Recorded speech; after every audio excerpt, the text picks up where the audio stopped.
Hey, what's up, everybody? This is Game Logic from the Rounding Off Infinity Gaming channel on YouTube. One of the co-hosts of the Enough to Keep Going weekly games podcast on the E2KG Network podcasting channel on YouTube. Back with another episode. This is episode number 286 for the 16th of April in our year of gaming 2023. Here with me, as always, is my co-host, Mr. Towmaster99. How you doing, Tow? I'm doing well, thank you very much. And I almost wore my Game of Thrones shirt also tonight, so I decided to wear my Superman instead. So very cool, very cool. Your Superman t-shirt will go, well, if you had worn you wear your Superman t-shirt next week. Oh, wait, do you have Superman on now? Yes, that's what I have on now. All right. Well, that will go well with my, I ordered a, just because there's a weird confluence of events going on right now. I was compelled to order another Secret Labs chair in the with the Flash covering. So that should arrive sometime this week, and hopefully I'll set it up and have it available for the podcast next week. So nice. We'll go nicely in. What's that? I said a DC theme this week. Yeah, we're going to talk later about the Super Mario soundtrack, and I went to see the Super Mario Brothers movie this weekend. Oh, nice. I'm not the target audience. I'm not a huge Super Mario fan. That doesn't hit me in the feels like it does other people. But the most interesting thing that I actually saw at the movie was, because I was explaining to the people I went with how in my philosophy, previews are part of what I pay for, and so it's absolutely necessary to be there when the previews start, because it's part of the money that I submitted. To take 3 people to the movies, get 2 popcorns, 2 sodas, and 2 things of movie candy, by the way, is like $80 to a matinee these days. Oh, wow. But the most interesting thing that I saw in the movie for me was the Blue Beetle trailer. The next movie in the DCEU, I guess it is technically. I was super surprised and super jazzed. The most exciting thing that I saw in the preview, next to Blue Beetle himself, who's played by Zolo Madureira, I think his name is. I can't remember his last name, but he plays the principal. He was the principal star on Cobra Kai. And so I love him on that show. But I've been a huge Blue Beetle fan. When I first started collecting comics, Blue Beetle #1, like DC had just acquired, sorry, it's a slight segue. Blue Beetle had just acquired Charlton Comics. And so the Ted Kord Blue Beetle had just, and I bought, that Blue Beetle #1. Surprisingly enough, when I returned to comics 20 years later in 2006, Jaime Reyes was introduced, and I picked up. I was like, "Oh, Blue Beetle! Of course, I'm a Blue Beetle fan." I picked it up, and I was like, "Wait, who is this?" And I was bamboozled. But I immediately glommed on to that series, and I've just loved the Blue Beetle character, no matter which incarnation it's been. But the most exciting thing in the trailer was when I saw the Big Belly Burger box, and so.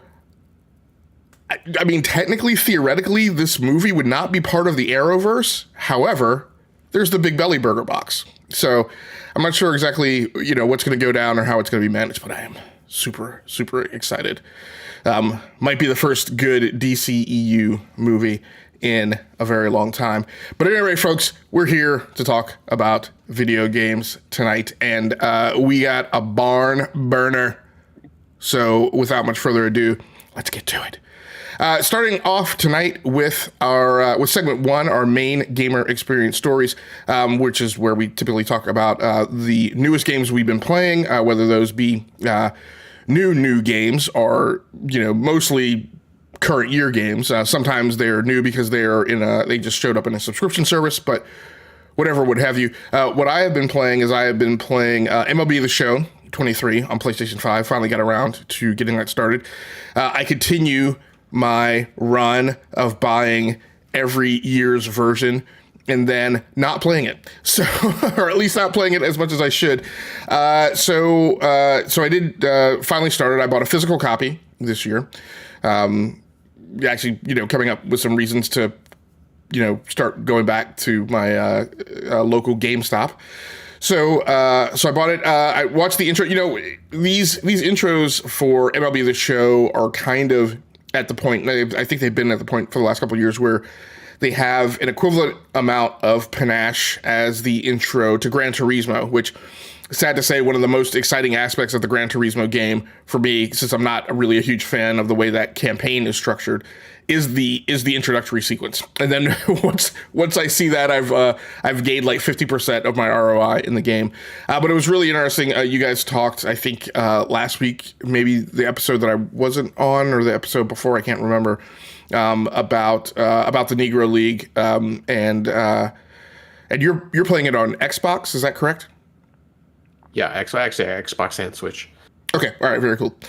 So I got started. I am continuing to just play a regular franchise season, and although I've probably played about 4 hours of baseball, most of that time has been spent, probably more so than it has in any year in the past, in tuning the game to try and get it to fit my playstyle. I think the game has become so complicated with all of the menu settings, and you know, it also does this weird thing where when you initially bring the game up, and so first of all, I continue to be flummoxed by the way PlayStation 5 handles installs. It got me again, told me that the game was installed and ready to go, and actually this time showed the game install meter at 100%, telling me that the game was fully installed. Normally when it does a preload of like the bare minimum parts, it goes to like 25% or 35% or something and says, hey, the game's ready to go, but it's still installing. Didn't indicate that on the UI at all. But when I started the game up, it went into an exhibition match and told me that the game was still installing and that anything that I saved wouldn't actually be saved to my save file. So I was like, what the heck's going on? And so I wound up backing out of the game and then starting over. And I think I did that a couple times and finally hit the point where it was actually installed. But interestingly enough, when you go into it, there are a few questions it asks you at the beginning, and it feels like it then hard codes those options. So there were a couple times as I was tuning the game where I was like, oh no, this isn't it. I'm going to change something. And I went back and backed out of the season and went in to try and start over to find that a lot of the options that I had set were reinstantiated right at the initial parameters that I put in, even though I tried to change them and overwrite them. And so finally I had to go every time I went back out, I kept having to delete the configuration files over and over and over again. So that was a little aggravating.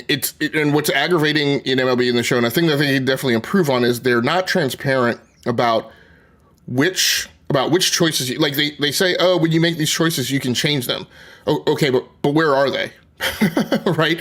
Because what you have is 4 to 8 menus deep of very esoterically named parameters, and the ones that they front load and make you choose, they're not all part of one menu.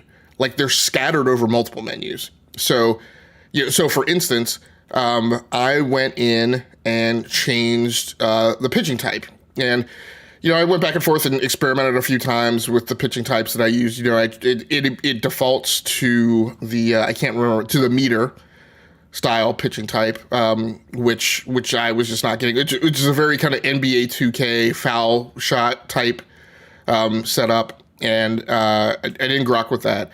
Then I switched to the pinpoint, and that actually felt good, and I was kind of getting it, but I was like, man, I play a full 9 innings of baseball. This is going to become really exhausting, So I was like, no, I'm just going to go back to classic. But each time...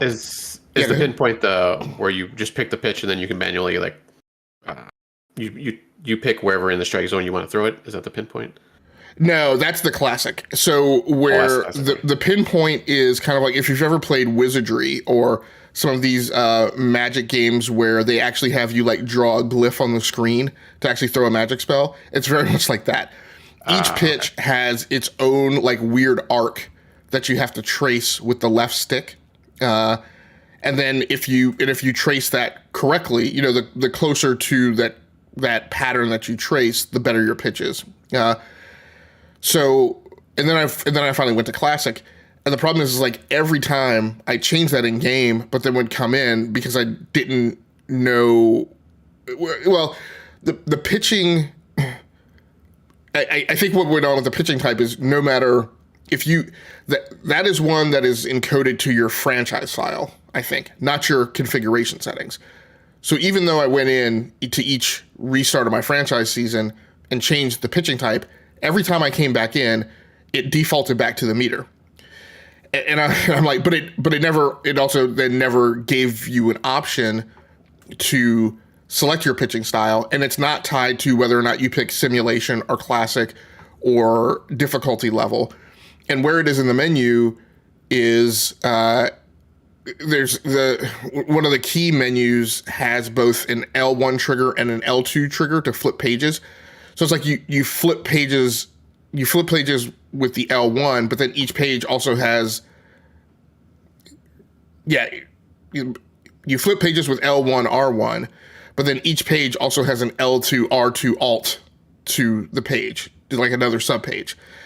So to find the pitching type, it's like you have to go like double deep into the menu. So it would be nice if it were a little more transparent. But at any rate, that's a lot of upfront pain. I think I finally got it configured the way I wanted. So I went to the classic pitching type. I can't remember I don't know what the different types of batting styles are because I always just use the default, and that seems to work fine. I made the painful choice to play the Washington Nationals this year, which is just, it's going to be a long season. So, and my first opening game was against the stinking Atlanta Braves. So, I mean, just pain over pain over pain over pain, no matter how many times I restarted the season. I was not winning that opening game. But at least, the game that I finally got all the way through, and I went through 3 pitchers my first time. I had my starter. I think I was still figuring some things out. So, my starter didn't last the full game. I brought in actually, I think I went through 4 pitchers. I think I brought in a middle relief pitcher in the 5th inning. And then that one didn't last all the way through. And then, so I brought in a setup pitcher in the 8th inning and my closer in the 9th. So I have a day off, and then I have, I think, 2 or 3 more games against the Braves, and then I go to Tampa Bay. But I like the visuals are slightly upgraded. There's not a ton different in the game. I think we kind of talked about this maybe with Madden.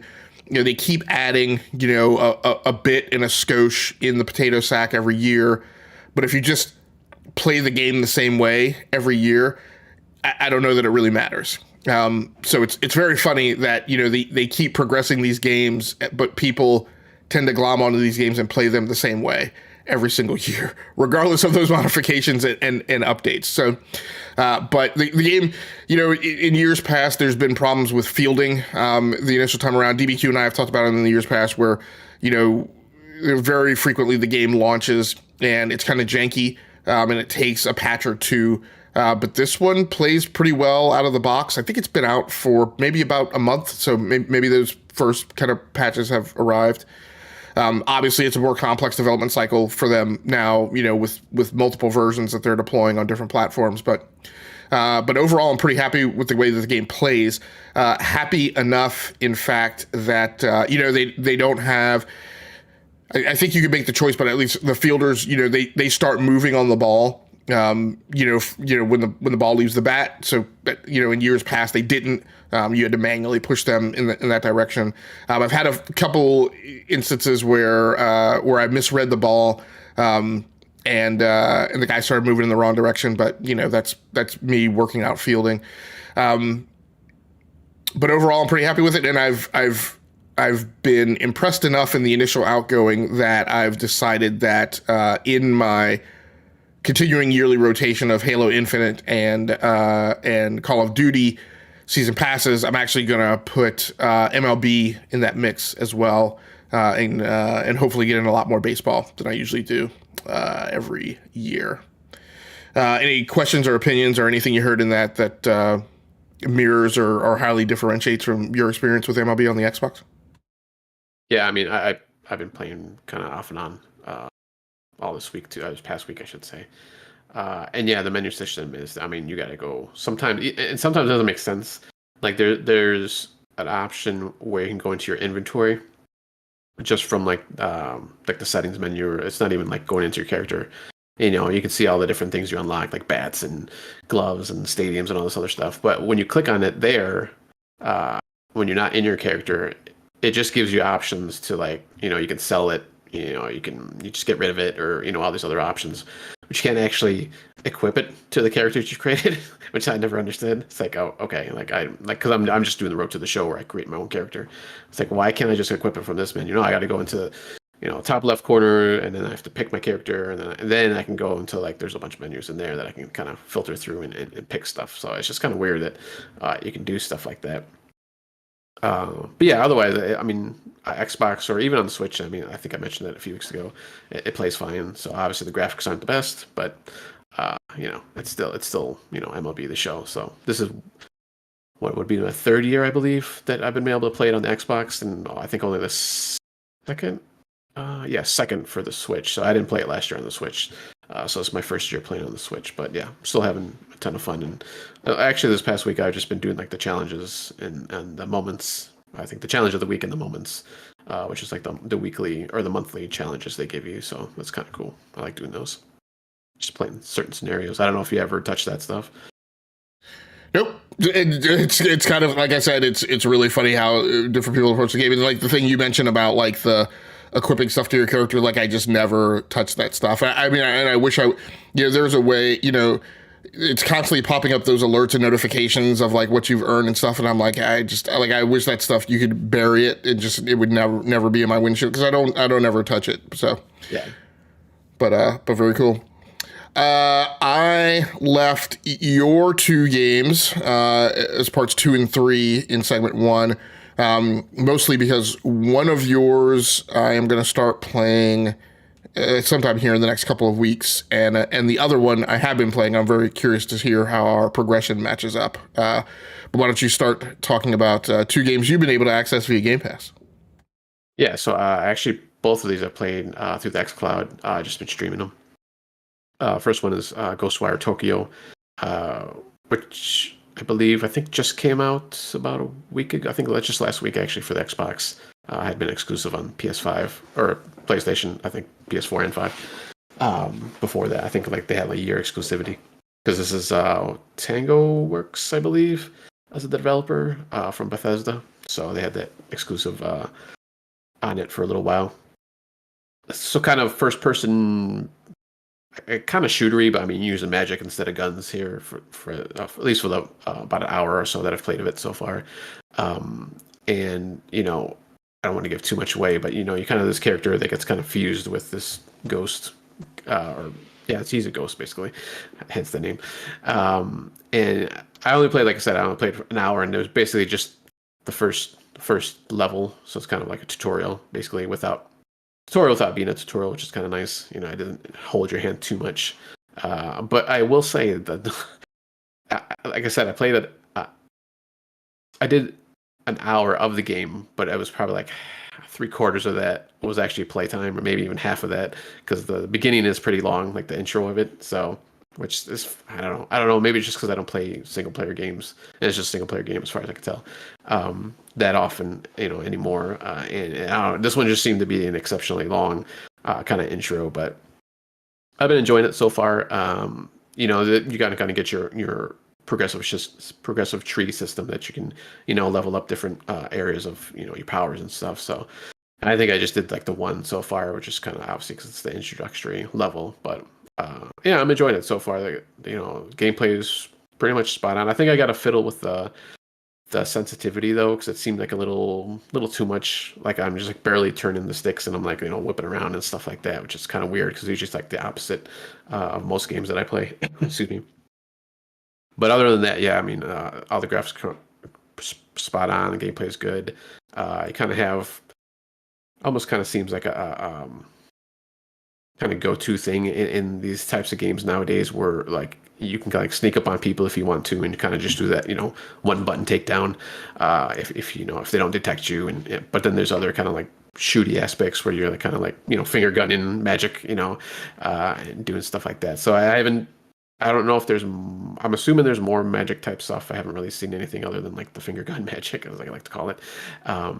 But it's an interesting story, kind of reminds me of like an anime, because I kind of don't know what it's going on, but I kind of do. So even though, like I said, there's a pretty lengthy intro, but I've been having fun with it so far. I definitely want to stick with it and kind of get on. There's kind of I don't want to say horror element to it, but more of like I guess kind of like thriller, just because of the first section you're kind of going through kind of this hospital where you can kind of stealth it if you want to, which I kind of did at first just because I was trying to get used to everything. But you can just kind of go through and blow your way through if you want to also if you want. But so I don't know if that'll keep up during the whole game. It might be kind of cool, just kind of melding like a first person shooter and like a kind of thriller horror-ish game elements. So I'm definitely gonna keep going with it though. It's pretty good so far. Is there any game that like you could say like the mechanics that you feel like it's similar to? Ooh. I mean, if to be honest with you, it's kind of like a first person Harry Potter with the magic, because it's like I said, it's kind of if I didn't have finger guns, I would just have a regular gun in my hand at this but the magic kind of reminds me of Harry Potter just because the way it's used, and but yeah, but like I said, otherwise it would just be like kind of like a modern shooter basically. So I mean, you'd probably be pretty at home with it. I don't see like any difference from like this or like a Call of Duty or something like that. So okay, gotcha. Yeah, and then the second game, Wolong, I've only played like 20 minutes of it, and I was like, oh, I'm not so sure about this one right now. I gotta go back, I gotta try it again. Maybe I just wasn't in like the right frame of mind. But and you had talked about this, I think, the last time you're on, and your experiences. But like I said, I only played 20 minutes, so I mean, I only got a small part. I didn't even get past like the tutorial level, basically, the very first level. So, but the one thing that kind of bugged me when I was going through that level, like I'm taking down people and doing all these kind of different moves, which is cool. I didn't mind the gameplay. It's kind of just like a like Elder Scroll or not Elder Scrolls, Elden Ring, those type of games. Dark Souls, Demon Souls, all those things, but. I don't like it when like the enemies have like a kind of a power up charge move, which I forgot what they called it in the game, like a critical strike or whatever it's called. So when they're doing that, like when they're charging up or doing like they're like kind of like they're like rearing back but about ready to do that, I'm like wailing away on him and just nothing, like he still just goes right through me and hits me. But when I'm trying to do like a hard attack, and I don't think I have any kind of like super big special magic yet, but he just like knocks me out of it, or just one of his little minions knocked me out of it. I was like, come on, man, like why do they gotta do that in video games? I really hate that. Like I'm just wailing on the guy and he's just like absorbing all the hits, and it's like it's just so annoying. But and that kind of turned me off at first, but I think I was like, oh, I'm not gonna play this again. But I'll go back and I'll try it again. Just kind of like I said, this was like late at night, and I had played some other games before that, and I was just like, I kind of feel like playing something. So I was once again jumped through Game Pass, and I saw that. I was like, oh yeah, I wanted to try it. So, but I'll definitely go back and give it another try, see how it goes. Yeah, it is a parry heavy game. It's an expectation for you, like that's why like the charging up, the critical strike, that's if you successfully parry that, they become incredibly vulnerable and you hit them with a heavy spirit attack, and it just causes colossal damage. But yeah, there's you can't block those either. Yeah. So dodge, and he just like followed me and hit me. So I was like, oh, you can dodge them.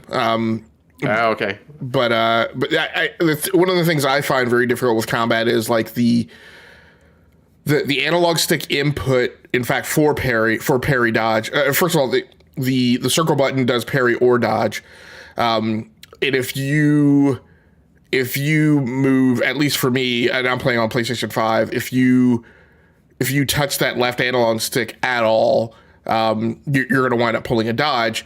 and when you pull a dodge, that pulls you out of range for you to do a counter strike. So I have to exercise like a ton of discipline to just take my thumb completely off of the left analog stick while trying to do a parry. The two things in addition to that, the thing that it's a parry heavy game, the other thing I would say is definitely Google around to make sure you know how to save, because at least for me, and maybe I'm just not doing it right, or just haven't figured it out. It seems to me that the way to make sure that you save is to customize a battle flag, and so I'm not sure if you came across the first battle flag system, but it seems like the instructions they tell you is just interact with the battle flag at all. And just go into the R2 rest menu. And it seems like from the way they give you the instructions, if you do anything via that R2 menu, it should save. But what I found is that it didn't appear that I effectively saved unless I had customized the battle flag. And you don't have to customize it a ton. You just have to change one thing on it and save it. But that is the way that I've ensured that I have reliably gone back to the exact point that I left off, in the adventure. And then I would definitely say for the first boss, I mean, you could try taking him on, just seeing if you could figure it out. But I would probably just say just Google how to take him on, just because there's a hint that they give you, but they just basically don't give you the instructions on what you need to do, but on the specific mechanics you have to use to finish that fight. So, but it's a good looking game. It's not super highly performant. I've seen a few frame rate stutters, on PlayStation 5. But like I said, when I talked about it, it's, you're treated to kind of Saturday afternoon Kung Fu theater, when you're doing the fights, and they come off more fluidly, and kind of beautiful than in their animations than Elden Ring. But the overall build system, I think, is more highly variated in the skill branches and trees, etc. in Elden Ring than in Wo Long. But at least initially, and I didn't go that far into Elden Ring, but at least I feel a little less of a trudge when I have to go back to fight a boss, after dying, and I feel like the cosmetics feel a little more impactful than at least the ones that I got through in Elden Ring. But again, maybe I didn't stick with Elden Ring long enough. Anything else on those two games? Nope, that's it for now.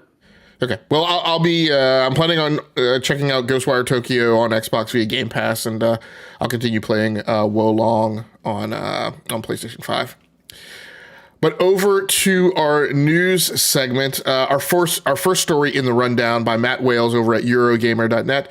Suicide Squad Kill the Justice League delayed to February of next year. And the article starts, following reports last month that Rocksteady's Suicide Squad Kill the Justice League would be delayed again. Warner Bros.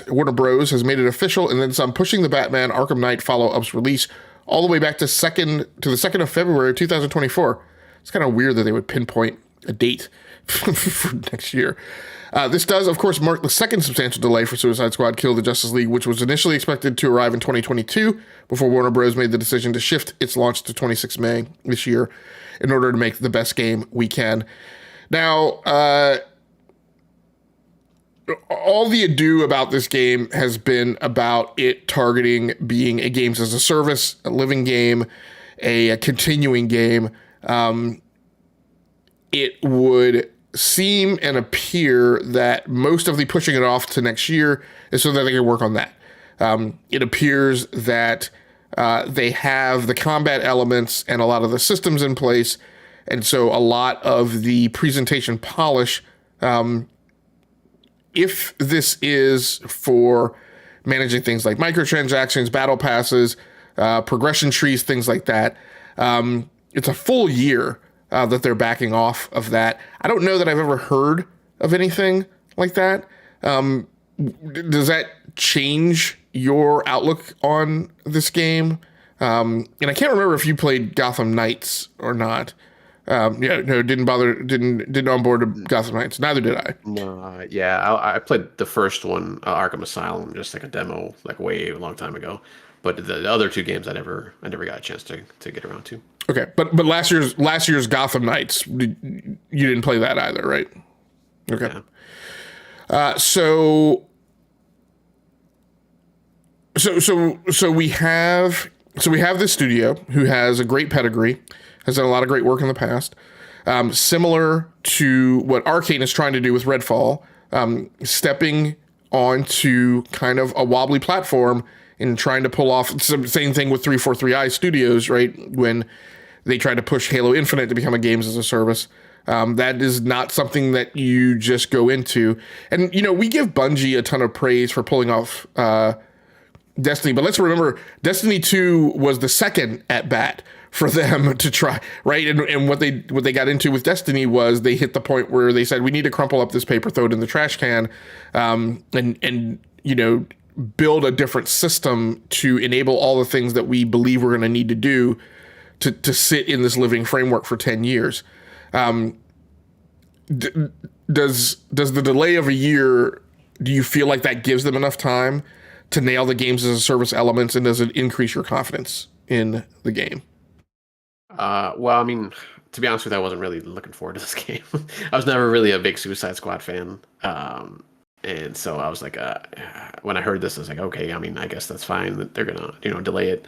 I don't know. I don't know if what they're gonna do. Like, I mean, they're really getting railed like pretty bad. And I know this is obviously just online and internet stuff, but I mean, it didn't seem just like a few haters here and there. Like, seemed like a general, like the general majority of people were like, yeah, we don't want this. Which, okay, like it's these types of games are coming out. Like, I mean, I don't know why people are surprised, or maybe they're surprised just because it was Rocksteady, because obviously the previous Batman games were nothing like that.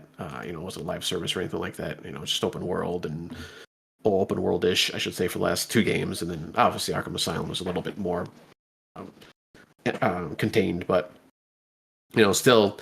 And some people were saying, just the gameplay itself looks kind of like generic and not very inspiring. And it's like, I don't know. I mean, it looks like just another third person, adventure shooter game, which is fine. I mean, I like that, but I don't know. Give it a year, maybe 4, because it is Rocksteady. I think maybe they'll be able to probably fix most of the things. But I don't know if still that's going to help, because it's still going to be a live service game, because people are still going to be like, whatever, once it does come out. And obviously once people play it, that's a whole other thing too. And, obviously reviewers and all that. There's a lot of people, depend on those, not depend, I don't want to say depend on them, but, they go off of those. So I don't know. We'll have to see. And like I said, I wasn't like too excited for this game, to be honest with you. So it just wasn't my cup of tea, really. So. Yeah, it'll be interesting. We're going to talk a little bit about Marvel Midnight Suns at the end of the show. And my one about face on Marvel Midnight Suns, which again, another superhero game, is, we talk often on this show how the perspective with which we come at these games about comic book content, sometimes we come at it with a lot of baggage. Sometimes we come at it with a lot of preconceived notions. Because, we all grew up as comic book fans. But Marvel's Midnight Suns, I went into the game with a lot of those preconceived notions, not thinking very highly of the game upon entry. And I've done a complete 180. And so, this game kind of enters the fray smelling a lot like Avengers, giving off a lot of that doubt and fear and misgiving. But one of the things that I'm reminded of as I've listened to other people's commentary on it is, I wrote an article about this on my blog. There's this recurring theme running around that, like, every time an open world game comes out, there's a certain percentage and number of gamers that go out into social media with the pithy comment, not every game needs to be open world. I'm like, okay, true, but understand that every game before we had open world was not open world. So you had, 20, 30 years of every game not being open world, right? So, it's a little statistically inconsistent, right? To say, well, now not every game needs to be open world. And the other thing that we, trip over our feet when we make that comment, not every game is open world. Like, there are 10,000 games that come out on Steam every year. Open world is a highly complex, complicated design pattern to implement a game in, right? Tons of systems, many more variables that have to be satisfied, much larger environment, just in simple terms of real estate, right, that the character needs to be able to, right, travel over and traverse in. And so I've become equally wary about this narrative that's running around that not every game needs to be game as a service. And I go, okay, but not every game is, right? Again, 10,000 games come out on Steam every year. They're not all games as a service, right? We hyper focus the comments that are made about games on the front page of Metacritic. And I'm like, and part of the failing in that is, we as a gaming community continue to lack awareness of all of the other games that have come out, right? And again, I personally use Metacritic, right, as a database, right? It's a place where information is aggregated about a lot of games that come out. There have been 79 games that have come out this year. It is mid-April? 79 games that have come out this year that have scored 80 or above on Metacritic, right? I highly doubt that everybody has had time to play 79 games and complete them this year, right? Those games are not all open world. They're not all games as a service. And so, the flip side of the not every game needs to be game as a service is not every game is, right? And so, in my opinion, there's room for games that are. Now, the part of this storyline that is, that I can understand is in Gamers' Craw is that this is a studio that did some incredible masterpieces of single-player games, single-player adventure, single-player campaigns. And they have been, it's hard for me to believe that games as a service got rammed down Rocksteady's throat. Maybe it did. Maybe they got forced to make that conversion. Maybe they just kind of shrugged their shoulders and they were like, it doesn't really make any difference to us. Who cares, right? We just want to tell great stories. And it's feasible to do that in a game as a service. You can have the problems that you have with Destiny 2, but, those guys have done the work. They haven't always stuck the landing in various chapters, but they've strung together a epic arc of content and story over 6 years. So it can be done. The work can be done. It'll be interesting to see how this comes out. We have over a fortnight where we've had a kind of a story that has an analog, right, in the Redfall story of 30 frames per second. And my analog to that is I don't think that I'm ever landing on any discussion of any title where I summarily dismiss it for one characteristic of its implementation, right? I'm not going to summarily dismiss Redfall for 30 frames per second, right? Because I didn't do that for Gotham Knights, right? I dismissed Gotham Knights for other reasons. But when I look at Gotham Knights' commercial performance, it charted as the number 7 best-selling game in the United States last year, right? So again, I am sure that there are many publishers who would like to have had a game that charted as the 7th highest selling game in the United States, right? So, I can't dismiss Suicide Squad as a game as a service yet.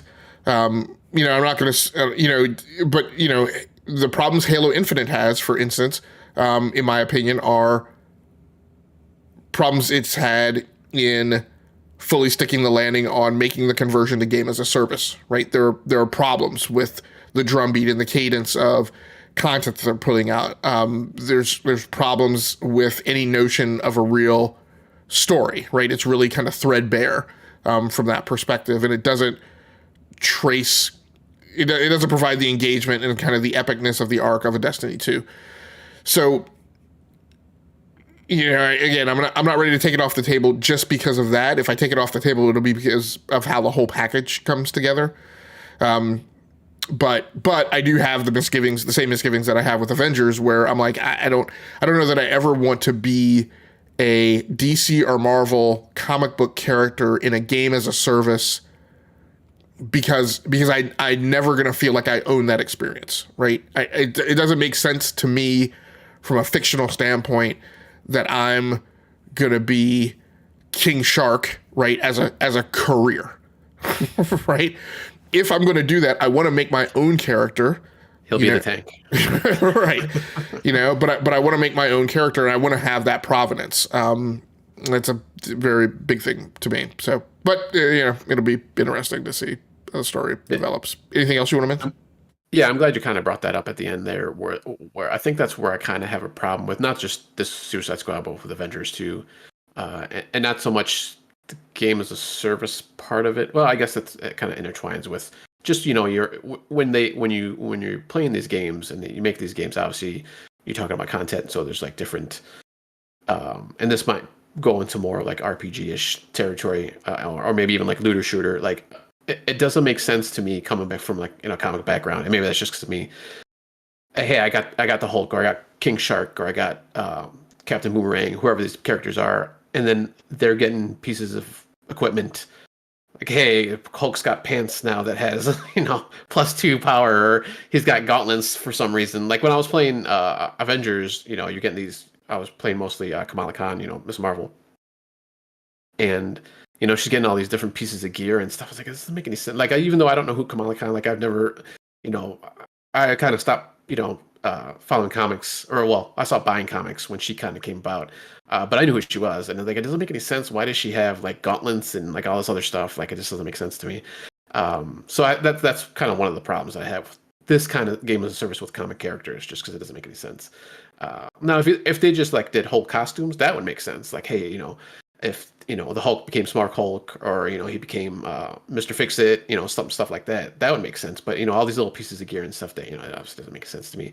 And then the other thing with just with people like dogging on developers for trying something different, like you said, like maybe it was they wanted to do this, well, maybe it was pushed down their throat. Either way, they're going to do it, and they're probably going to do it pretty well. I mean, they've got a pretty good pedigree, and like obviously this is something new, but like give them a chance. Like there's this happens all the time with people who are trying to do things different, and they get shot down, and then they just go back to what they've been doing. Excuse me. And then like 2 or 3 games later, people are complaining because they're doing the same thing. It's like, well, I mean, you can't have it both ways. Like, come on. That's why, I mean, say this, that's why I like Fortnite, because even though it's basically the same game, but they do try to change things up like pretty much every season, and then every like year or 2-ish, when they actually change like to the next season, there's always different things, different guns, different abilities that they put in the game. So, and I know a lot of people are like, oh, I miss like this map or that map. Like, yeah, I mean, I kind of miss some of the older maps too, but I do like how they constantly are just changing things around. And that's one of the things I think I applaud them with, is like they're not just sticking with the same thing like every year and every month and every week, because obviously that's a huge game as a service. So I think they kind of do it right, doing it that way. Yep, we have one comment in chat. Sorry, I didn't get that right away. Paul's Gaming Live, who, if I'm not mistaken, I'm familiar with from Twitter, mentions Gotham Knights was also an untethered co-op game running on UE 4.26. Just like Redfall, I believe they're both hitting the same CPU bottlenecks for the same reason. Yeah, I mean, the thing that you mentioned, right, and this is kind of one of my personal philosophies about games is, as gamers, I always pull up when people say, well, they're building the game the wrong way. I'm like, look, you can have a choice to be a creative and follow that as a career path. But as consumers, we get to say what it is that we want, but creators get to build what their vision is, and then we get to decide whether or not we want to buy it or not. It's kind of strange to me how people come at a thing as if a creator is only supposed to build the exact thing that you want, as if it's some bespoke, customized, tailored solution, and that the creator themselves has zero interest in what they're building. I mean, if you've ever done creative work, you know that that's not the way that it works. You are extremely invested in the thing that you build. It is your personal vision. And what you do is you try and build a thing that you hope people will like. But there are plenty of creators who are out there who are more concerned about achieving their vision. I mean, it jockeys, right? There's times that you're more concerned about achieving your vision than necessarily providing fans the exact thing that they're asking for, because lots of times fans don't know the thing to ask for, right? You ask them what is the next form of transportation they want, and they just tell you they want a faster horse. So, I mean, it's give and take. Then there's sometimes that, and the industry shows this in its distribution of product, right? There are some games that come out that are just what people want, right? And there's not a ton of creator vision behind them, and those things aren't necessarily bad. This goes back to my game as a service thing, right? People go, oh, well, every game doesn't have to be game as a service. Okay, maybe not. But there are millions of people out there playing those games. There are millions of, and I mean, we all have friends who are like, I don't play story-driven games because, like, no, the story doesn't interest me. I don't play single-player games because I get bored playing games with myself. I'm into playing games with my friends. I want to play co-op. I want to play, multiplayer. I mean, so, it's obviously a huge business. It's obviously a huge addressable market. You would think it should be understandable that people, want to hit that. So, I know we went long on that topic. I'm thinking I actually forgot one other thing that I wanted to mention, but we will go ahead and move on. Second story in the rundown is American senators continue to target Sony over PlayStation 5, PlayStation 4 timed exclusives. This story over on Push Square.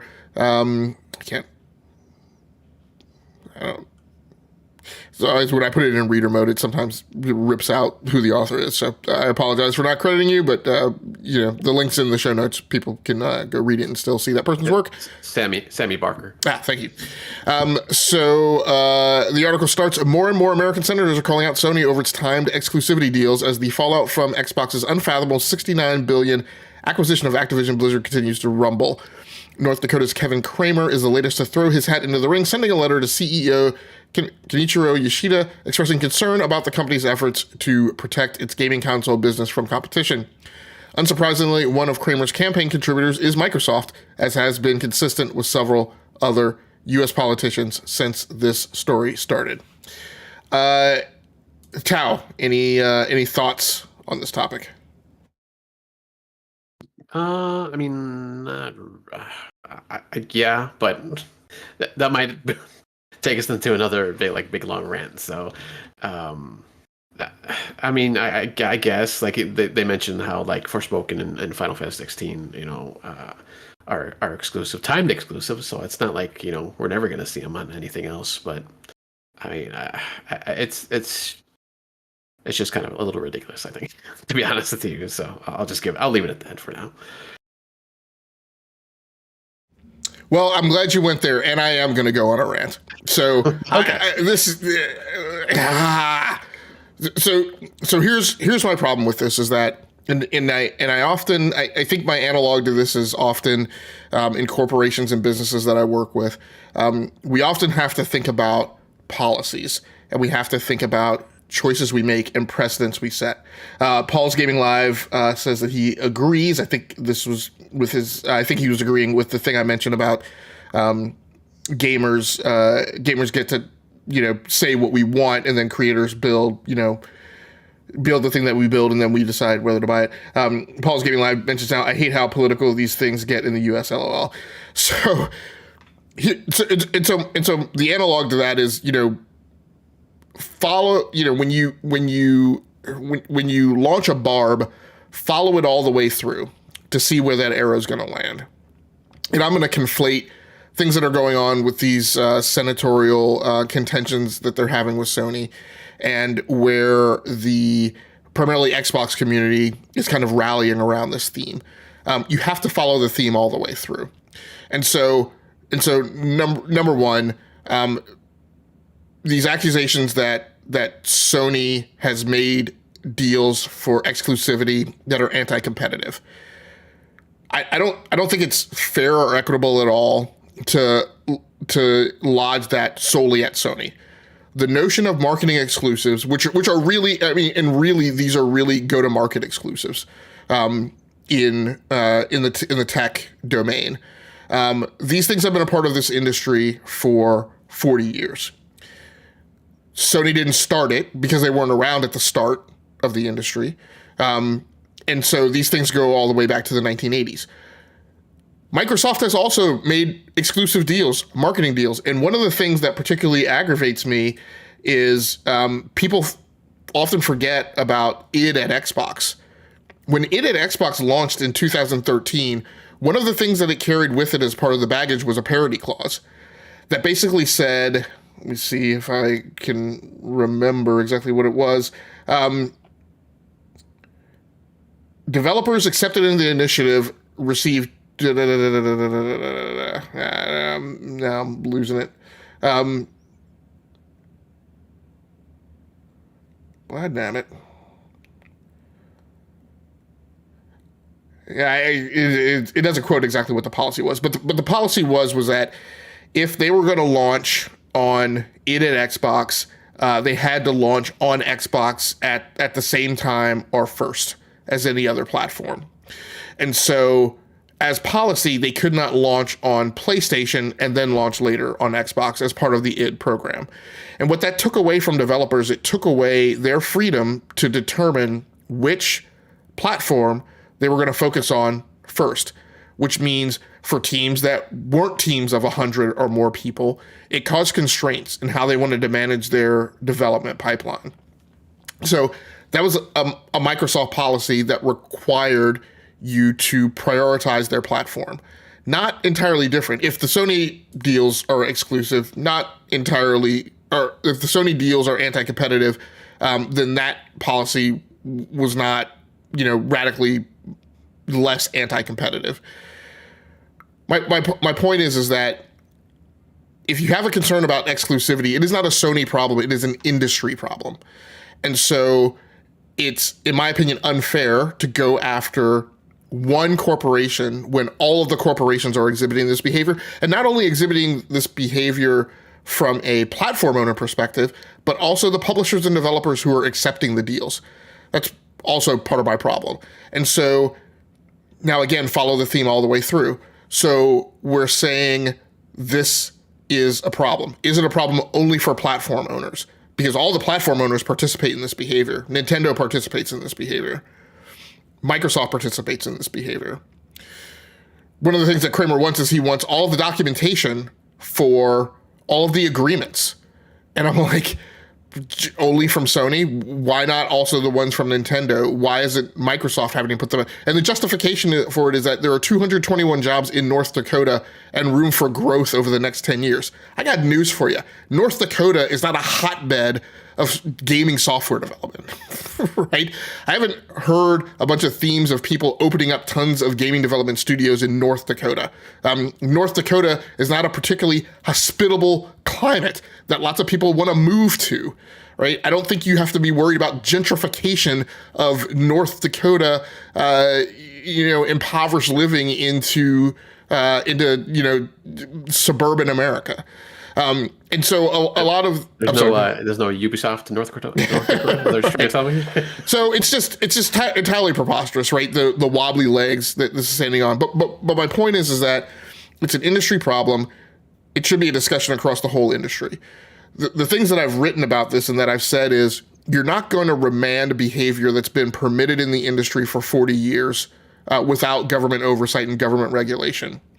So where I have problems with people who are wading into this knee-deep in hypocrisy is we have lots of people running around saying Congress needs to stay out of video gaming, the FTC needs to stay out of video gaming, which quite frankly is just an idiotic statement to make. They're businesses, they're trade, they participate in commerce.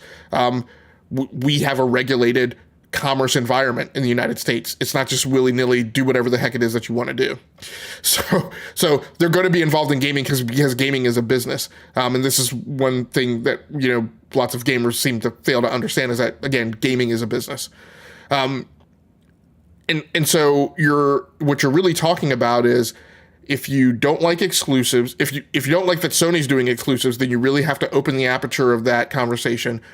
It's really saying you don't like industry exclusives, and you're not going to get there without greater government oversight. Then the question is, I go back to, are you saying you don't like exclusives for platform owners? In which case you're saying I don't like third-party exclusives. And so again, you're not going to get there without government oversight. And here's where it really starts to break for the primary people lodging this argument. If I enforce a layer of government regulation that says third-party exclusives are no longer allowed, what is also not equitable is to allow Microsoft, with its huge war chest of resources, to then go around and acquire developers, taking them off the table and now making them first party in order to skirt and skate by the new rule that there's no longer third-party exclusives allowed, right? So you have to put constraints on acquisitions as well if you're going to have a regulated industry that doesn't allow third-party exclusives. These exclusive deals also are not particular to gaming. Cloud service providers have them. We have them in enterprise. We have them in cybersecurity products. These things run rampant around the tech industry when you talk about go-to-market. If I'm going to go to a certain market with Google, you better be doggone sure that Google does not want you working with Amazon and Microsoft for the exact same business venture. They are going to have you tied down, right? If you're going into a unique venture with unique technology or a unique product. And so again, it impacts things greater than gaming. So my concern about this is you can't be hypocritical and isolate this to only the thing that favors your particular case. You actually have to take it from a more egalitarian perspective in a way that it impacts the entire industry, and in a way that is even-handed about everyone who participates in that environment. And it has some arguably catastrophic impacts, right? That I would argue I'm not so certain that any gamer actually wants if you follow it all the way through. So, and then I know people hate my whataboutisms, but I personally have other things like that are more important to me for American senators to pay attention to than whether or not Sony has locked up exclusives. Square Enix, again, Sony didn't hold a gun to Square Enix's head and tell them that, they could only release the game on PlayStation. Square Enix made that choice, right? So, I don't know. It's just, the whole thing's kind of preposterous. Another comment from Paul's Gaming Live. I do believe the FTC needs to be an independent body from the government. Tao, any other comments? Sorry. No, that's all right. That's all right. Just line those lines too. I had a lot to get off my chest on that topic. Next story in the rundown is yours. A story on Ubisoft, which I think you're pretty happy about. That's right. It's that time of year I get to talk about X Defiant, which I think everybody's probably forgot about by now.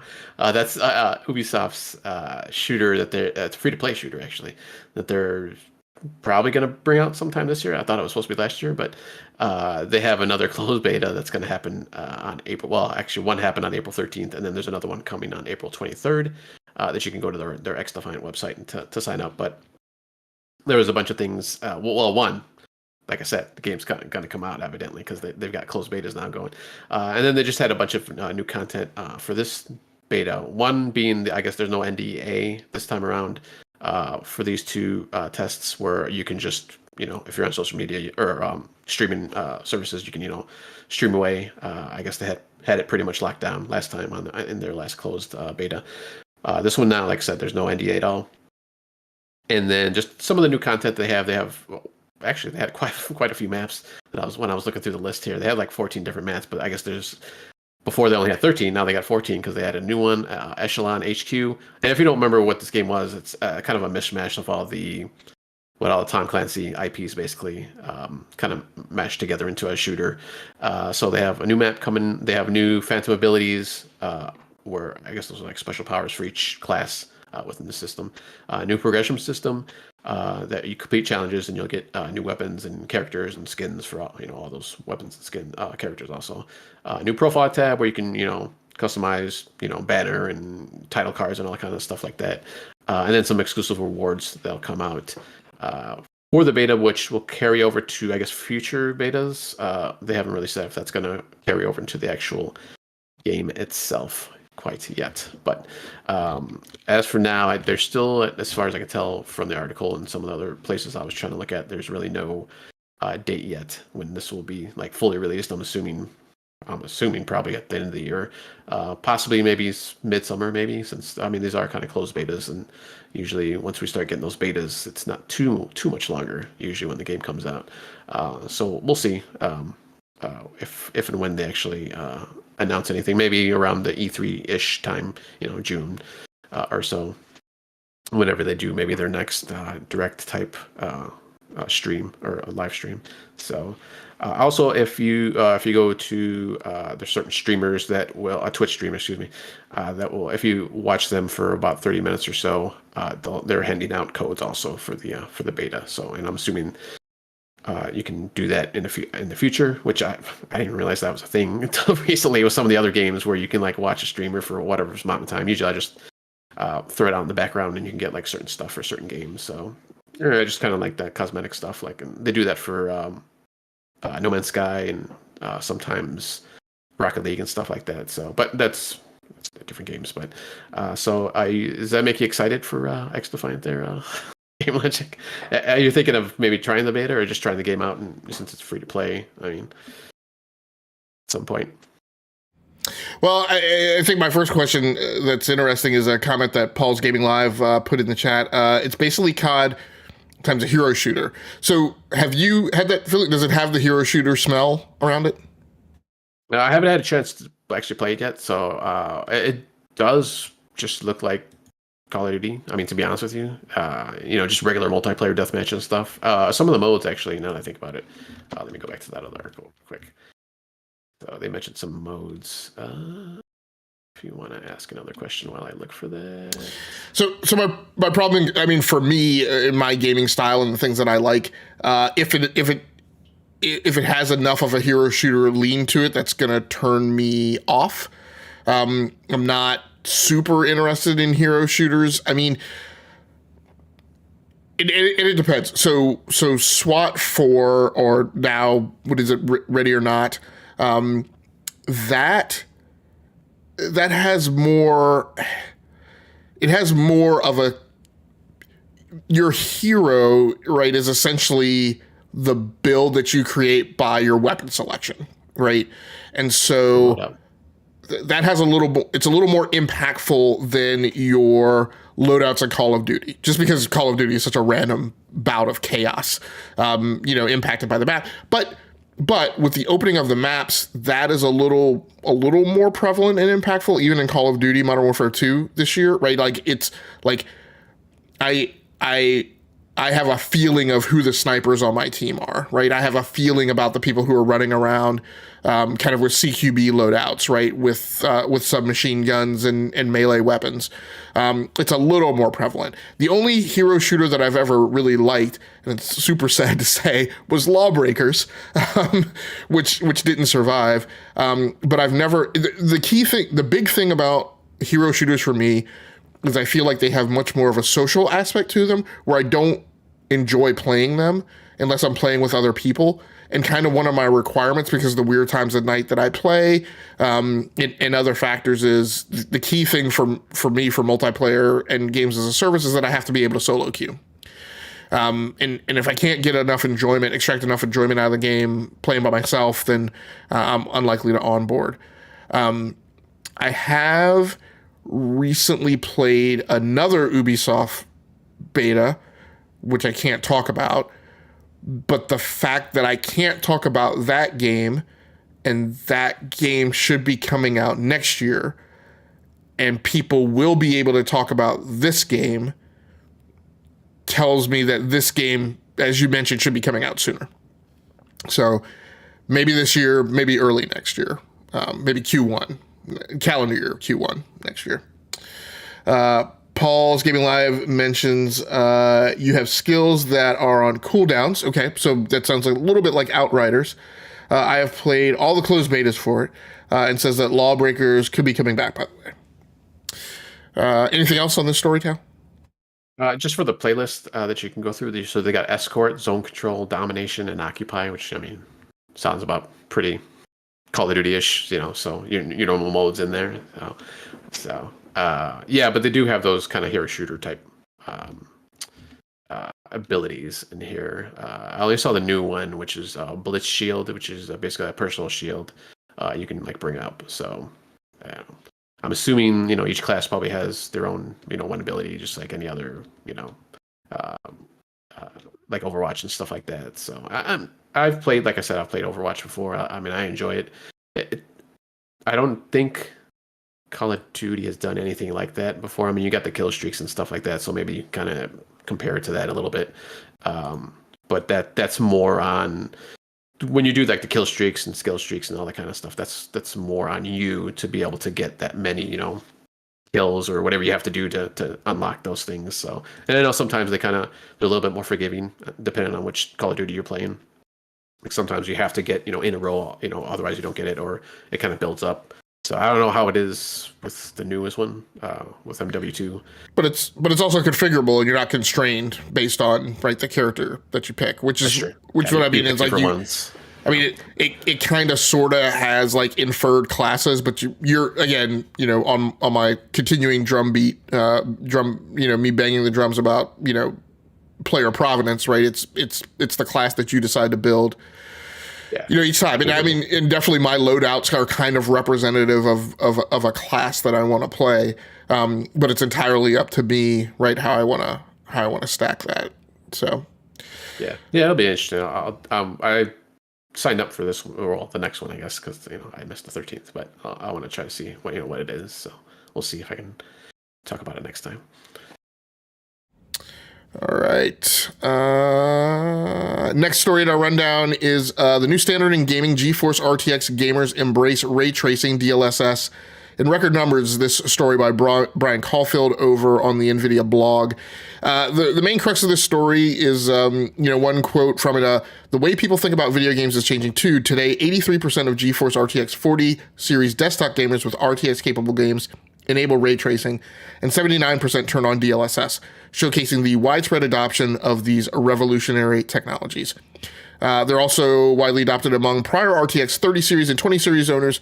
56% and 43% turn on ray tracing, while 71% and 68% turn on DLSS, respectively.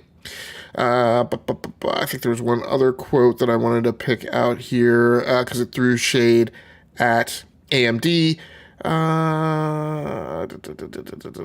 As DLSS and ray tracing continue to redefine gaming experiences, raster-only numbers no longer paint the picture gamers are seeing.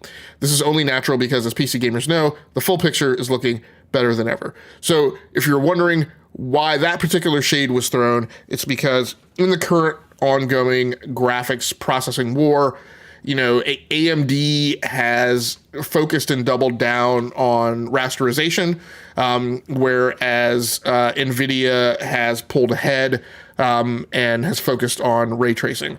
And AMD has focused on raster, as a means of competing against NVIDIA's lead that they have in ray tracing.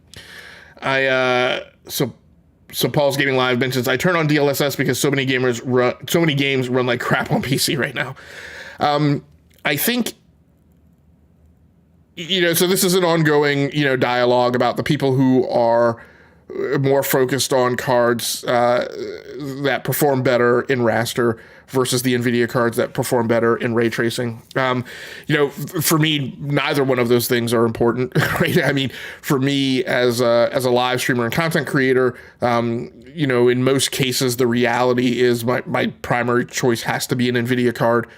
And then, what has turned me off to the Radeon cards. And, and I went through a period in the last couple of years where, half of the studio was red, as far as boxes, that ran AMD cards, but I had a absolutely horrid time, with drivers. Just completely, just knocking me off the mark and taking whole systems down, as I struggled with them. So, these numbers aren't necessarily significant to me at face value. Number one, whenever I don't have traceability to the source and the way those numbers got made up, or got put together, I'm always a little questionable of them. Cards perform great, but absolutely one of the first things I do in Call of Duty is I go in and turn ray tracing off, right? Like, I care about frames. I care about as many as I can get. I'm not worried about ray tracing. Things are moving by too fast at a blur. Who cares? So that means, who is turning on ray tracing? It's people who are playing a certain type of game, most likely. Then it's a matter of whether or not, the tyranny of the default, right? Is ray tracing turned on by default? I know, at least if I remember correctly, in Marvel's Spider-Man and Miles Morales, ray tracing is not turned on by default, right? So I had to go in and turn it on. So, I think what's important and what's significant is that NVIDIA is continuing to improve the technology. And what's really telling is how the industry is responding to it. I'm less concerned about how many people are turning it on, and I'm more concerned about the developers that are enabling it and implementing it in their games. Because Intel has provided hyper-threading for as long as most PC gamers can remember, and yet there hasn't really been a robust take up of the implementation of hyper-threading in games. So much so that at one point Intel said, we don't need to put hyper-threading in some of these core CPUs. And then the other thing, for example, was SLI. NVIDIA re-enabled, way back in the day, SLI was a big thing for Voodoo cards. And then NVIDIA brought it back with the RTX 1000 series. I built an SLI rig, finally having hit a point in life where I could afford one, because I could never afford one back when the Voodoo cards were around, and nobody used it. So I had two GTX 1070s in a box, and they were pretty much useless. So I just built a second box. I ripped the GTX 1070 out and built a second box. So, what's always the concern is whenever these companies introduce a new technology is that the devs won't take it up. And so it's great to see the uptake, and that's more important to me than the Steam DB like numbers of how many people are using it. PC gamers will continue to focus on on the sweet spot, and so a lot of them, like I said, a lot of them here are playing at 144 hertz. A lot of them are probably playing at 1440p. And for a lot of them, enabling DLSS and ray tracing makes sense, but there's probably another chunk of gamers out there, where it doesn't, and they're turning that stuff off depending on what types of games they play. And so, like I said, the industry response is always the thing that's most telling about whether or not there's going to be continued investment in the technologies, and those are going to be worthwhile. That brings us to your story about the movie that I mentioned I went to see yesterday. Why don't you go ahead and take us out of the news segment? Yeah, so a little Super Mario Brothers news here. The original Super Mario Brothers game. So the Library of Congress announced 25 recordings representing some of the defining sounds of the nation's history and culture. And yes, this is the first video game piece of music that got put into the library. Koji Kondo's iconic Super Mario Brothers theme from the original Super Mario Brothers game.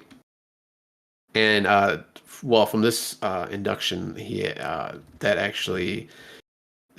of the other notable pieces of music were John Legend's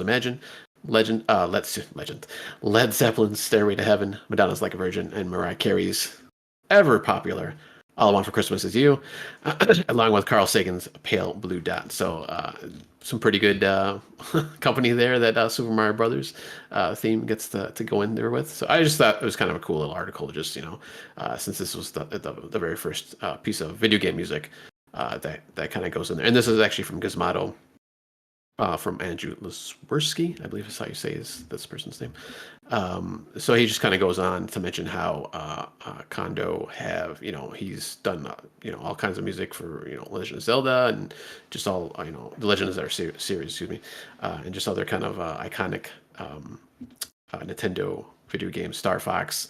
But this is kind of I think everybody knows the Super Mario Bros. Theme. I think by now, at least the majority of gamers, even non-gamers, pretty much know once they hear it. You're like, oh, hey, that's Mario Brothers music. So I just thought it was kind of a cool little thing to kind of go through here, and since we've, especially after tonight, where we've kind of just been beating down game developers and government officials and all kinds of things. So I just thought it was kind of a cool little piece there to end out the news section. Yeah, and the thing that I'll mention is I hope this doesn't seem like I'm spoiling. Like, one of the great things about the Super Mario movie, and there's obviously a lot of concern and fear, unknowing, and doubt about that movie. One of the things that I felt like. One of the things that I always feel it's important for a movie to handle well and approach well is the music, right? It's when done well, it's another cast member, and I one of the forks in life that I might have pursued would have been going as a full-time music university student, and so. One of the things I love about, people, we talked about how much we're comic book fans, and people always throw shade at the MCU Incredible Hulk with Ed Norton. But one of the things that I felt like that movie nailed was it nailed the nostalgia about all the things that were associated with Incredible Hulk when you go back to the 1980s series with Bill Bixby. And the Super Mario Bros. Movie kind of did the same thing. As you mentioned, I'm not a big Mario fan. I don't have that as part of my kind of background repertoire. But I could detect the themes, and I could detect the small little riffs, right? That weren't a full theme, but just like a series of notes or a segment, a measure within a larger orchestral piece, where there was a hint of the Mario theme in it. And I felt that those were important because those are the things that pull at the tug at the heartstrings, even to the extent where people aren't consciously aware of them, right? They won't recognize that they hear it, but subconsciously they will recognize that, and that gives them greater attachment to the movie. So I thought the movie did that in particularly well. So it's nice to see it wind up. I won't be surprised. I would expect that the next thing to kind of make it into the Library of Congress would probably be some Final Fantasy music. So we'll see from the video game world. That rounds out our news segment. I will race to get us out of here in segment 3 in the next 10 minutes because if I'm not mistaken, Tao, you've got no games for this section. All your games were in the first. Yeah, I mean, I just been playing my usual Fortnite and Rocket League and stuff. This other than the two that I mentioned earlier. So yeah, nothing else new. Okay, well, I will round us out with my report outs on 3 titles that I've also been playing over the last week or 2 weeks. I went on vacation earlier this week and took my Steam Deck with me as my gaming armament, and spent a lot of time continuing to play Marvel's Midnight Suns on the Steam Deck. The thing that I'll mention is, gamers often mention that, like, we don't want the same thing over again, blah, blah, blah, whatever. I'm a type of person who, I like my comfort food. And when somebody nails it, I would just, they can keep doing that, right? So the creative framework for Marvel's Midnight Suns, we talk a lot about Insomniac and Spider-Man. I think that was the thing I was going to mention back on Suicide Squad, the progression system in a superhero game. As you mentioned, it's gotta skate a really super fine line, right? And sometimes you can get away with stuff. Sometimes you create a design framework where we get a little less wrapped around the axle about that. What is it? Is it Marvel's? Was it I can't remember is it Marvel's Alliance? Yeah, Ultimate Alliance. Well, Ultimate Alliance. Yes, Ultimate Alliance, right? So we're back on the PlayStation 3. When you picked up because that was just a big cacophony of like 30 something characters from the Marvel universe, and it was fine for them to get weird things like bracelet, like gauntlets and things like that, whatever. But that didn't change their appearance, and that it didn't really impact the storyline, what there was of it. I mentioned in Marvel's Midnight Suns, you can also get away with stuff when you do like a Secret Wars thing, right? When you basically move them kind of off planet or out of the dimensional realm, and you create this fictional tapestry where, they gotta kind of pull the A-team thing, right? And like build stuff in the garage, that they're going to use, right? Because they don't have all their normal equipment and things like that. You can get away with certain things there. Marvel's Midnight Suns does a really great job, I think, with the progression system. You can also get away with things like where where in their progression system, you have them gain new powers that they actually gained in the comic book, right? And so Marvel's Midnight Suns, to me, like, if I don't know how quickly 2K can iterate on that, particularly given that that the lead creative designer, I think, left the company. But like that game is ripe. They could do an Avengers game, right, in that framework. In fact, you could give them the Avengers license and have that be the redemption call to what Square Enix did, right? You could do a DC game in that framework.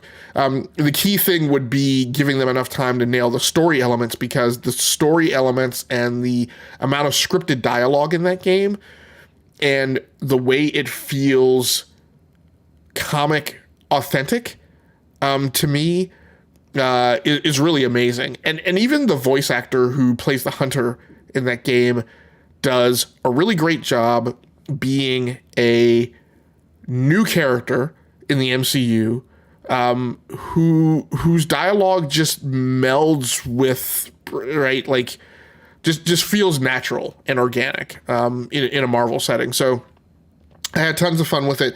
Plays good on Steam Deck. My other about face with that game that I will make is I've also thrown a lot of shade at that game, saying I don't know why anybody would play that on console with a controller, but it plays well, because I was playing it on Steam Deck and I was just using the native onboard controls, not using the touchscreen or anything like that, and it played fine. So I was really surprised. The other game that I picked back up when I got back was Need for Speed Hot Pursuit Remastered. I've continued to play that on PC. I actually picked up the Thrustmaster eSwap Pro XR, which I think you guys have heard me talk about before. I actually had a Thrustmaster eSwap Pro X, which is, both of them are PC and Xbox controllers. The XR is a Forza Horizon 5 branded controller that actually comes with the wheel module, and so quite often, basically half the time that I'm playing, Hot Pursuit Remastered, I haven't used it to play any other racing games yet. I will pull the analog stick module and put the steering wheel module in. It's a little less tactile than I thought it was going to be. I had imagined that I was going to kind of drive it, with my two fingers, but the way it actually sits in the controller, I actually just use my one thumb. It still feels more immersive on a gamepad than using the analog stick, but I do tend to be more precise with the analog stick, so I've gone back and forth playing with both. But it's a great controller overall, and Need for Speed Hot Pursuit Remastered is still the kick that it's always been. I think there's about 140 something events in that game now, and I've played, I think, maybe 63 to 68 of them. So, 70 something more to go. Having a great time with it. I've been posting lots of clips on Twitter. It's amazing. Back, for a game that would have come out before the heyday of live streaming, it feels like such a streamable game. Everything from like the opening sequences to the crash escapes, just all of the kind of craziness and mayhem that ensues in a race is still just as palpable today as it was when that game originally came out. So having a ton of fun with that. And the last thing that I've also been playing is Resident Evil 4, which I've also been playing on the PlayStation 5. as far as I understand, redesigned and rebuilt from the ground up. And the only time I played Resident Evil 4 before was, I think I played on the Nintendo Wii. And so it was unbuckled in that game from the lowest primitives of its tank controls, with you using the Wii wand and the nunchuck. But the game still today feels more fluid and more like a modern combat experience. It has the thing in it that you hate, which is at least some weapons get damaged. So, your main, at least the part of the story that I've been through so far, my main combat knife broke, until I found like the merchant. And this is a thing that's always been in the game. That's always been kind of goofy. You're in this town where like some really weird evil crap is going down, and then all of a sudden in the middle of nowhere, this merchant pops up to sell you weapons and upgrades and stuff. And I'm like, all right, man, maybe you'd think that you would have evacuated or got the heck out of here, but it's we'll suspend disbelief for that. But you can buy weapon upgrades and stuff. So I did. So I think I've defeated one or two kind of boss creatures associated with that. Kind of the same thing, right? There are lots of kind of jump out moments it's not as much of a jump scare oriented thing as Outlast was. I mentioned when I posted my game clip about this that, I'm not a big survival horror fan. The only thing that I think I've played is, go back to 2014 or whenever, when you and I were doing the variant of the Casual Adult Gamers podcast, and you guys maybe played Outlast. I don't think I've played any survival horror other than Outlast and the Resident Evil 2 remake. It's just not a genre that I warm up to. So, I'm playing this now. I am going to actually probably pick up Dead Space over the next couple of weeks, the Dead Space remake, and try playing that. It's not a game that I'm dedicated to seeing all the way through, but I am having fun playing it so far, mainly because of the refreshed combat experience. It's interesting. It is also a parry heavy game. And man, after playing Wolong, I'm like, you gotta be kidding me with this parry stuff, man. Like it's so easy. Like after, and I haven't mastered Wolong by any means. I've only made it past the first boss, and I'm trying to take on the second boss now, but I was glad I played a good bit of Wolong before I got into Resident Evil 4, because it makes the pairing that much easier. But the game looks great, plays well on PlayStation 5. Having a good time with it, playing in quality mode at 4K 60. So, we're getting a good slew of remakes this year, but again, not hyper focusing on just the front page of Metacritic. We're getting some significant remakes, but that is not, I don't think it's the density that it was last year, where I felt like we just got like remakes and remasters, right? Were the primary key things that we got out of 2022. So it'll be interesting to see how the rest of the year unfolds. And in the meantime, I'm having a good time with Resident Evil 4, which, I've never played more than, a foot in the wading pool worth, on the Nintendo Wii. So, any other questions or comments now? Yeah, you're still muted. There we go. Sorry. Just to go back to Midnight Suns real quick, and I don't remember if you guys had mentioned this before in the past. I think DB had played it too.